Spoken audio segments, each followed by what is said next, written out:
Walking along life's road one day, I heard a voice so sweetly say, "A place up in heaven I'm building thee." The Gospel Fireside Hour.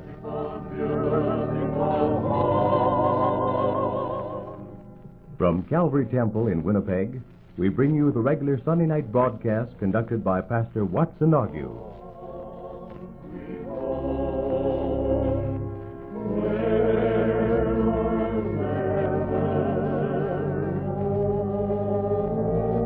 The Gospel Fireside Hour.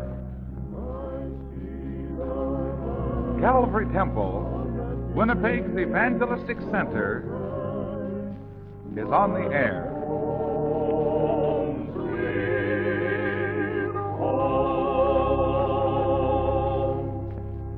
One of the most interesting stories in the Bible is the story of Joseph. Tonight's broadcast is built around that story. The story shows how God has a plan for every life, and that if we will be true to God, He will work out that plan, even though everything seems to go wrong for a while. When Joseph's father gave Joseph the coat of many colors, his brethren hated him, and their hatred increased when he told them of two dreams. In the first dream, they were gathering sheaves, and the sheaves of the boys bowed down to Joseph's sheaf. In the second dream, Joseph saw the sun, the moon, and the 11 stars bowing down to him. His father asked if this meant his father and mother and 11 brethren. This hatred increased in the hearts of Joseph's brethren until one day when they were in the field with the sheep and they saw Joseph coming, they conspired to kill him, and likely would have killed him had not one of the boys named Reuben requested that they spare his life. Instead of killing Joseph, they took away his coat of many colors and cast him into a pit. Just a little later, they drew him out of the pit and sold him as a slave to some Midianites who took him into Egypt. The coat of many colors was dipped in the blood of an animal, and when shown to the elderly father back home, he cried, "It is my son's coat, an evil beast hath devoured him." When the Midianites got to Egypt, they sold Joseph again to Potiphar, who was the captain of Pharaoh's guard.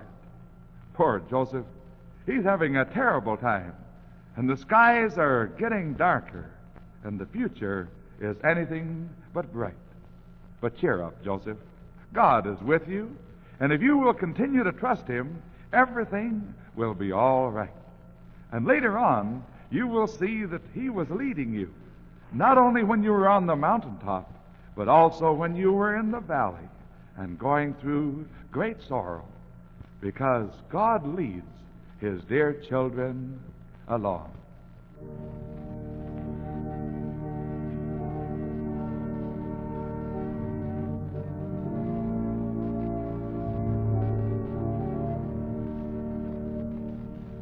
Sometimes on the mount where the sun shines so bright, God leads His dear children along.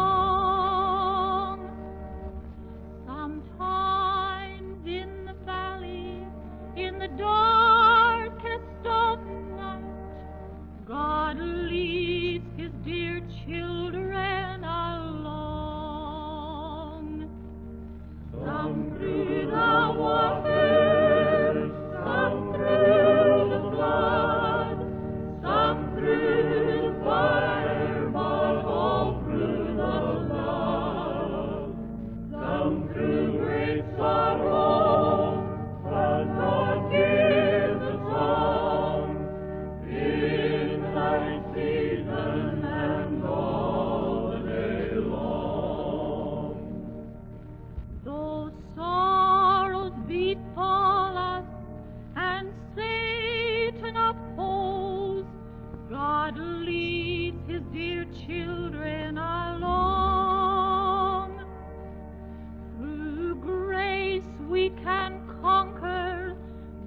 Things look a little brighter for Joseph while he's working for Potiphar. Potiphar seemed to like Joseph and was kind to him. But then there came almost a death blow. For Potiphar's wife falsely accuses Joseph of something he was absolutely innocent of. It was a serious accusation, and when Potiphar heard it, he believed his wife's story and turned against story and turned against story and turned against story and turned against Joseph and ordered him thrown into prison. And Joseph was in prison for 2 years. Joseph, don't be discouraged. Don't give up hope. And don't lose your faith, because God knows all about it. He sees the tears, the loneliness in your heart, and the dark hours through which you are passing. And if you will continue to trust Him, He'll take care of you. In some way, somehow, He will help you.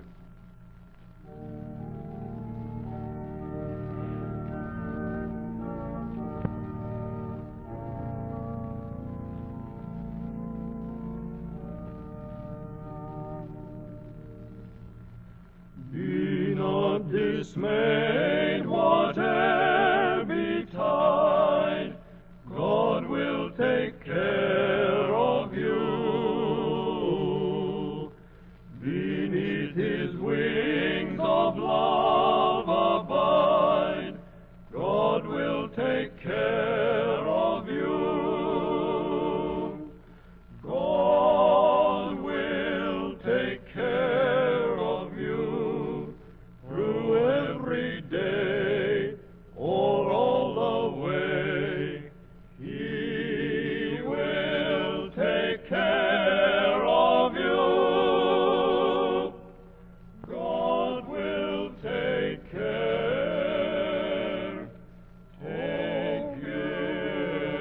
of you. No matter what may be the test, God will take care of you. Lean, weary one upon His breast, God will take care of you. God will take care of you through every day or all the way. He will take care of you. God will take care of you.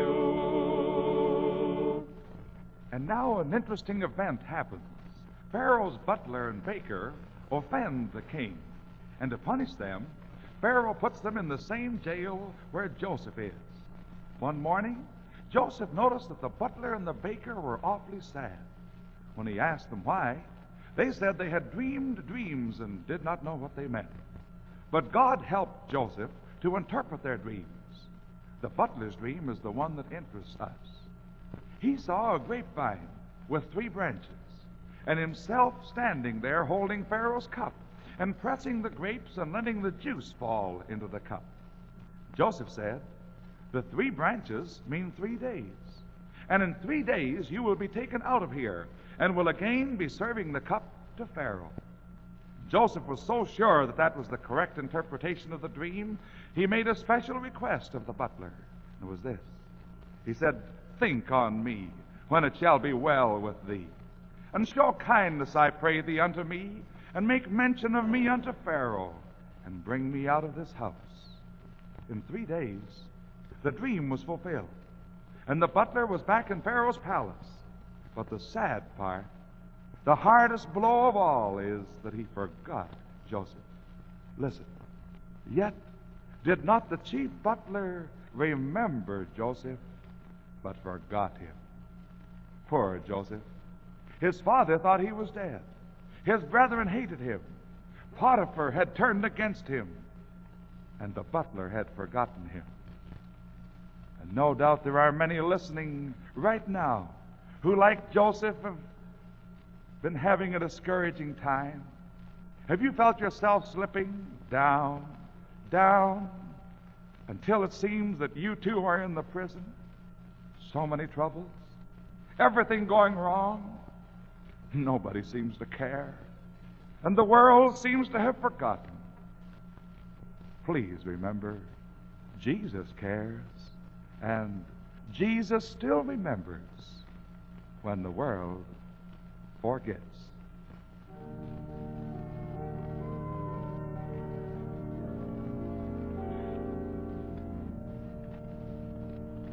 You are not forgotten when your heart is weighed with woe. There is one who loves you more than you can ever know. He who wore the crown of thorns and died on Calvary, suffering nameless anguish, waits to comfort you and me. Jesus, remember, He remembers you. Other friends may fail you, He is always true. He will heal your broken heart, burdened with regret. Jesus still remembers when the world forgets. Death removed some loved one from your sight. Has the fairest day of earth been turned to darkest night? God, who gave His only Son to comfort the distressed, calls to thee, O heavy laden, come to me and rest. Jesus remembers, He remembers you. Other friends may fail you, He is always true. He will heal your broken heart, burdened with regret. Jesus still remembers when the forgets. And now, before we have a brief intermission, the young people of the radio group sing a chorus right in line with our theme, in one of Calvary Temple's newest courses, Never Failed Me Yet. Never failed me yet, never failed me yet. Jesus' love never failed me yet. It's one thing I know, that where'er I go, Jesus' love never failed me yet. Now we continue with the story of Joseph. So far in the story, we have seen Joseph going down until finally he reached the dungeon where he stayed for 2 long years. Then the change comes. Things look brighter, and we see Joseph coming up. First, Pharaoh the king has a dream. Oh, I'm glad God can make even a king have a dream if it is to help one of the Lord's little ones. Pharaoh sees 7 fat cattle, followed by 7 lean cattle, which devour the 7 fat ones. Then Pharaoh has a second dream: 7 big ears of corn and 7 small ears of corn. And the 7 small ears of corn devour the other ones. 2 dreams of a similar nature. Pharaoh calls his wise men to interpret the dreams, but they just can't do it. On other occasions, they might have appeared wise and able to solve the king's difficulties, but not this time. I think God saw to it that they were just about as dumb as possible, for the Lord had something else in mind. He was thinking of helping that young man, Joseph, in the dungeon. The news quickly spreads through the palace that the king has had dreams and no one can interpret them. Finally, the news reaches the butler's ears, and immediately he remembers the young man that interpreted a dream for him. He hurries to Pharaoh and confesses, "I do remember my faults this day." It was about time he was remembering his faults. It took him 2 years to come to the place where he'd speak a word for Joseph. He tells Pharaoh about Joseph, and the king immediately sends for him. Pharaoh tells Joseph his dreams, and God gives Joseph the interpretation. Joseph says that the dreams mean that there will be 7 years of plenty, followed by 7 years of famine.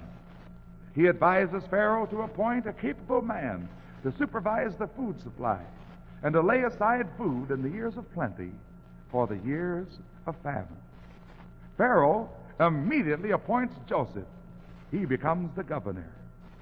Joseph looks after the food supply, and during the 7 years of plenty, lays aside food for the years of famine. Say, this is the same boy who was hated, sold twice, falsely accused, thrown into prison, and then forgotten. It must have been hard for him when going through those trials to feel that he was in the will of God. But now he knows that it was all God's will, and that in the sweet will of God is the best place to be.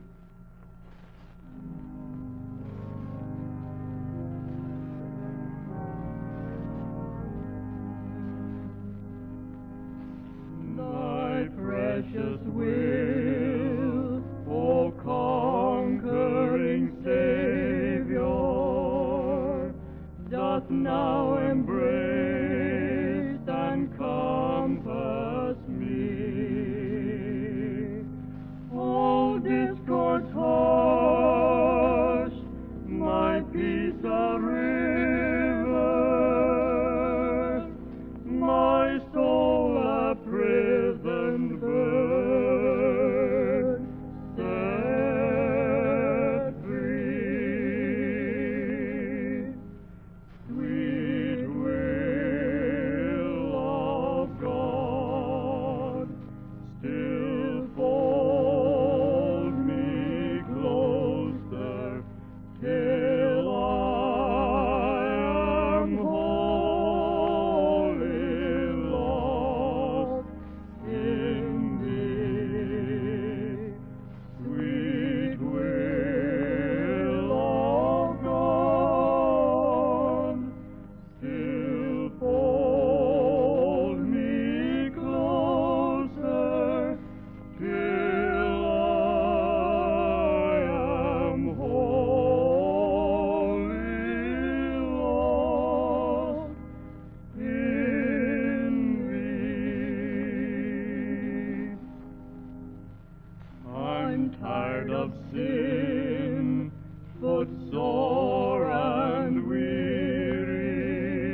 when the 7 years of famine begin, Joseph's brethren back home feel the pangs of hunger. Their father sends the 10 boys, all but Benjamin, down to Egypt for food. And of course, they can't get any food without the governor's permission, and Joseph is the governor. When they come into his presence, they don't recognize him because he's changed and he speaks through an interpreter. But they bow down before him, and immediately when he recognizes them, he accuses them of being spies. He demands that they tell all about themselves and their family. They explain that they are all the sons of one man, that there is a young brother back home, that's Benjamin. And then they say there was another, but he is not. They were referring to Joseph. Maybe they thought that Joseph was not, but believe me, he very much was. And he was the one that held their fate in his hands. Joseph gave them the food, put their money back in the sacks, kept Simeon, one of the brothers, and told them not to dare come back again unless they brought their youngest brother to prove their story. When this food was nearly all gone, the father wanted the boys to go back for more. They said, not unless you let us take Benjamin. There's no use. And the poor old man cried, I trusted Joseph to your care, and also Simeon. They're both gone, and now you want to take Benjamin. Reuben spoke up and said, if I bring him not back again, slay my 2 sons. And Judah said, if I bring him not back again, let me bear the blame forever. Finally, the father let them go, Benjamin too. Joseph prepared a great banquet for the boys and ordered his men to give Benjamin 5 times as much as any of the rest. Before sending them back with their food, Joseph instructed his officers to hide his personal cup in one of Benjamin's sacks. This was done, and the boys started for home. Joseph orders his officers now to catch them and accuse them of stealing the cup. They did, and the boys innocently said, on whomsoever you find the cup, let him die. And in a moment, the cup was found on Benjamin. And you can imagine the fear that gripped the hearts of those brothers. Reuben remembered that he had said to the father, if I bring him not back again, slay my 2 sons. And Judah remembered his words, if I bring him not back again, let me bear the blame forever. So they decided to all go back. And what a time they have pleading for Benjamin's life. Finally, Joseph makes himself known unto them, and he says, be not grieved, nor angry with yourselves that ye sold me hither, for God did send me before you to preserve life. Listen, friends, what if when Joseph was in that dungeon, hated, sold, accused, forgotten, what if he would have said, it doesn't pay to serve God. This is what I get for serving him. I'm going to throw my faith overboard. You know that he would have made the mistake of his life. His own family, as well as many others, might have starved to death, and Joseph would have never reached that high position. And to you who are discouraged and find the way hard, don't quit. Don't give up your faith in God. If you are true to him, he will bring you out on top, and you will then admit that his way was best, because Jesus knows all about our struggles.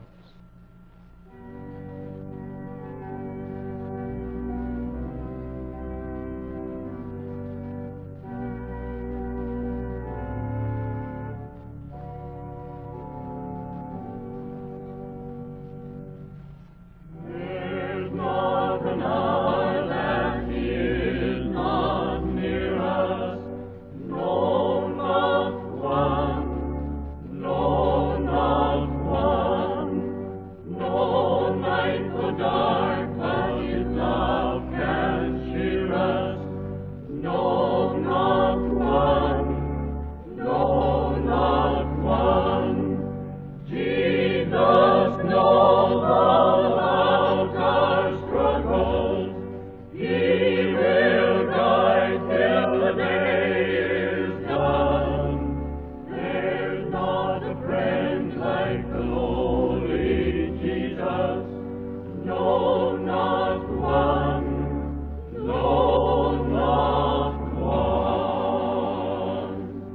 Lord bless everyone listening to the broadcast tonight. We hope you have enjoyed our special theme about Joseph.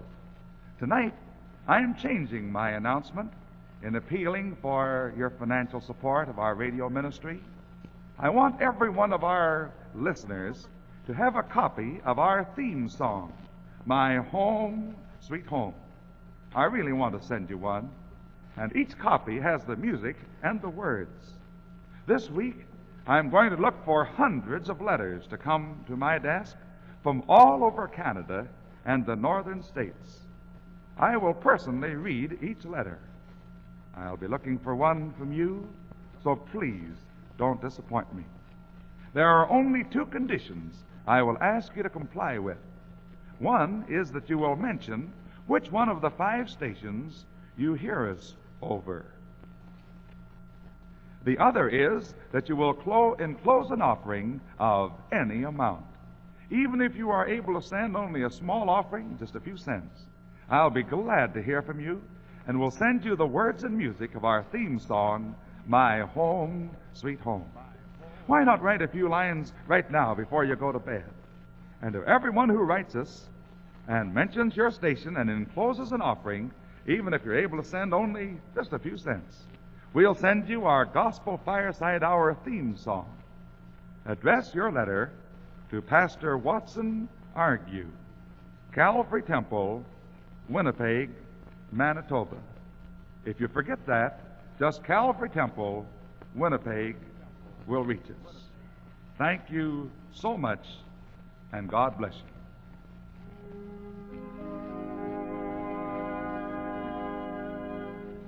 Home, sweet home,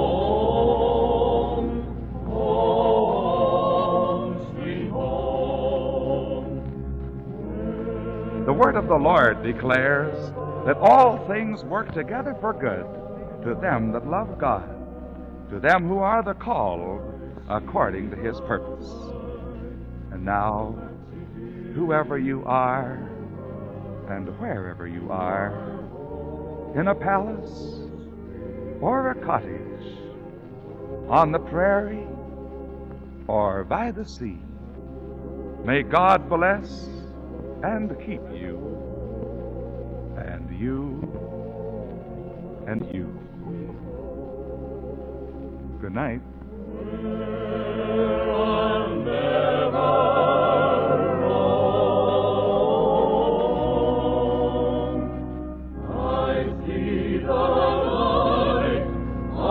City so bright, my home sweet home.